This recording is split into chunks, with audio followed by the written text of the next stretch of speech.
What is going on, everyone? Welcome back to The World According to Briggs and a video about the most populous cities here in the United States. Every 10 years, the US Census goes around and does a giant head count. This head count is very important to states, cities, towns, and even Taco Bell. If a location isn't growing, they won't add another Taco Bell. Not enough people are buying chalupas, you know? For the states and cities, it's all about federal funding and representation in Washington. If you got more people, you need more money and someone to speak on their behalf in Washington. That's theoretically. We know they really just represent whoever donated the most money. But today's video is just the most populous cities in the United States according to the 2020 census.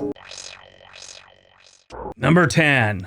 San Jose, California. San Jose is just south of San Francisco and Oakland, and it's filled to the brim with tech workers. It's actually known as the capital of Silicon Valley. It is the 10th most populous city in the United States, and also it's considered the 10th most livable city in the United States. If you look at the prices for houses and rent, you might not think so. The median home listing price here is just under $1 million. It's like $985,000. The median rental price for a 2-bedroom is about $3,000. They also have a pretty high cost of living. The good news is the median annual income here is about $110,000. So those people can almost afford it. In the 2010 census, they had about 945,000 residents. In the 2020 census, they added almost 70,000 residents, bringing them up to 1,013,240. They would have had a little bit more, but from 2018 to 2019, they had a drop in population, almost 6,000 residents. The entire metro area has about 2.6 million residents.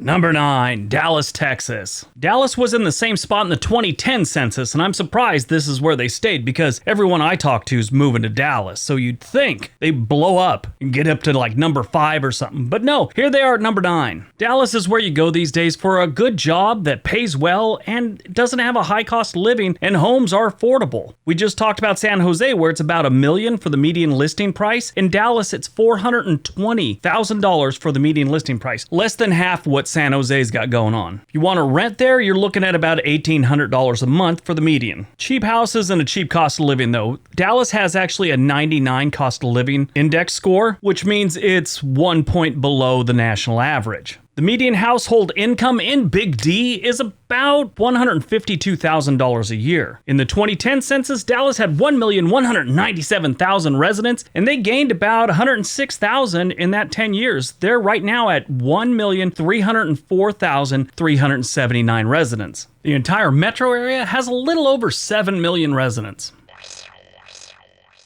Number 8, San Diego, California. San Diego is a great place to be. That used to be their slogan, a great place to be. They've switched it to America's finest city. Kind of shows. I mean, great weather. Crime isn't nearly as bad as other major cities in California. It is a nice place to be. Now, as you get towards the ocean, yeah, it's expensive, but the suburbs that are inland aren't terribly expensive. I should rephrase that. They're not as expensive as you'd expect them to be in this nice of a city. Unlike California's other major cities, the locals don't dream about getting out of this city. The cost of living here is a little more expensive, and the median home price is cheaper than San Jose, but it's still pretty expensive. It's $719,000. That's the median listing price. Rent, you're looking somewhere around $2,800 a month. At the 2010 census, San Diego had 1,307,402 residents, and in the 2020 census, they gained not that much, but they gained some. They got 1,386,932 residents. The whole metro area has a little over 3 million.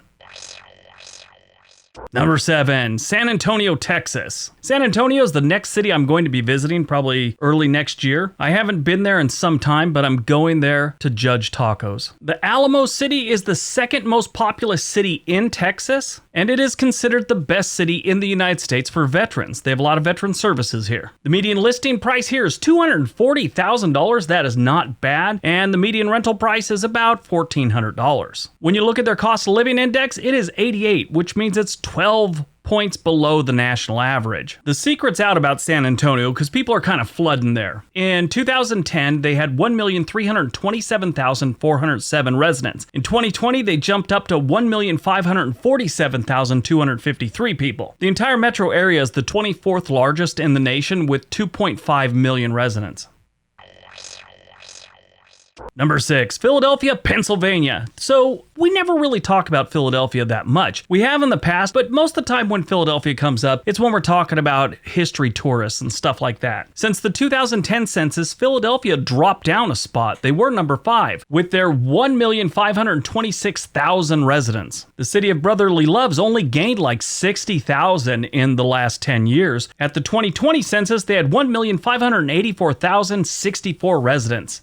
Their cost of living is only 2% higher than the national average, which, that's not terrible. The median home price is $257,000. Now, the reason that's so low, and it's a major city, they got some pretty rundown areas that are bringing their median down. Median rent here is $1,700 a month. The entire Philadelphia metro area has 6.2 million residents.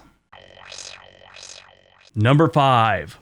Phoenix, Arizona. Taking the 5th spot from Philadelphia is the Valley of the Sun, Phoenix, Arizona. Phoenix is growing at a pretty good rate. Part of the last decade, it was a little bit slow towards the beginning of the decade, but as time went on, it started picking up steam. More and more retirees are finding out Phoenix is a great place to live. Spend your golden years. It's as hot as Florida, but not nearly as humid. Phoenix has a little crime, not terrible. We're not talking Chicago, LA, or Detroit crime, but they have some crime. But they got a really low cost of living. So you got a little bit of a trade-off there. The median home listing price is $335,000, and the average rent is about $1,700. Their cost of living index is 4 points below the national average. In 2010, they had 1,445,000, and in the 2020 census, they had 1,680,992 residents, with the entire metro area having about 5 million. It's actually 4.8 million residents.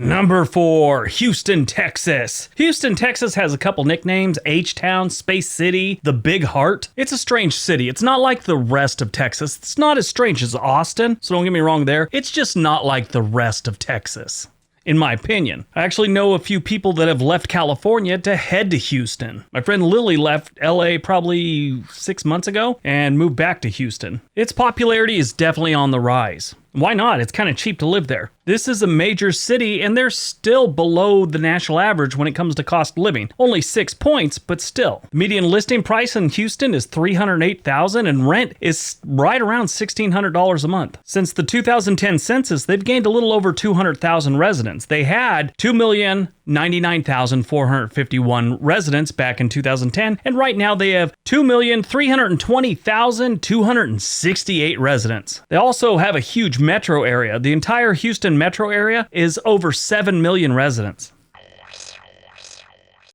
Number 3, Chicago, Illinois. This is the only one on the list that's actually been losing residents in the last few years. In 2019, they lost almost 7,000 residents. The first part of the decade, they were still gaining, and then somewhere around 2017, it kind of evened out. 2018, 2019, they lost some people. Now, Chicago is a very expensive city, but they have some areas that aren't good at all. It's well documented. It's not like I'm surprising anyone with that. And those homes are dirt cheap, so that kind of brings their average and their median down quite a bit. You want to buy a house here? The median listing price is $359,000. Rent, this one's another one. It's kind of an illusion. The median is about $1,600 a month. But realistically, if you want to live in a nicer area of Chicago, your rent's going to be a hell of a lot more than $1,600 a month. Their cost of living index is 110. That means their cost of living is about 10% higher than the national average. In 2010, Chicago had 2,695,598 residents. In 2020, they had 2,693,976. So they lost a couple thousand. That's not much, but cities should never be losing residents. They should always be growing, and that's just the way it works. If it's not growing, that means there's something wrong with the city. Chicago's got some problems. The good news is, 2021, it's estimated they gained around 5,000 residents. The entire metro area of Chicago has 9.6 million.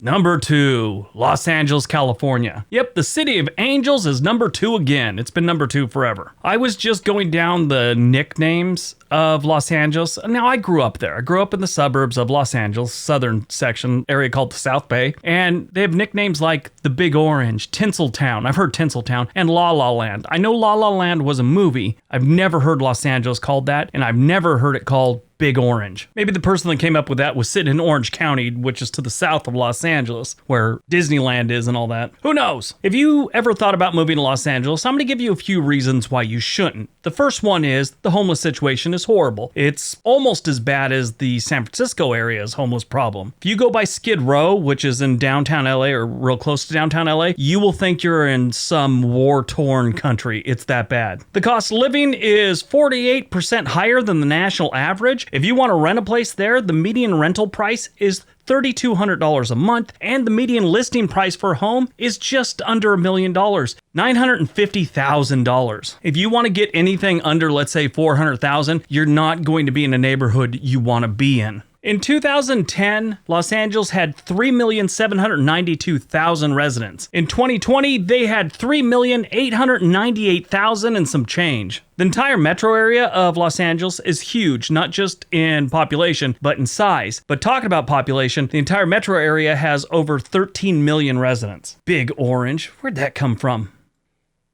All right, before we get to number one, don't forget we have another channel called On This Day. We would like it if you go check it out. There's a link down below. All right, on to number one.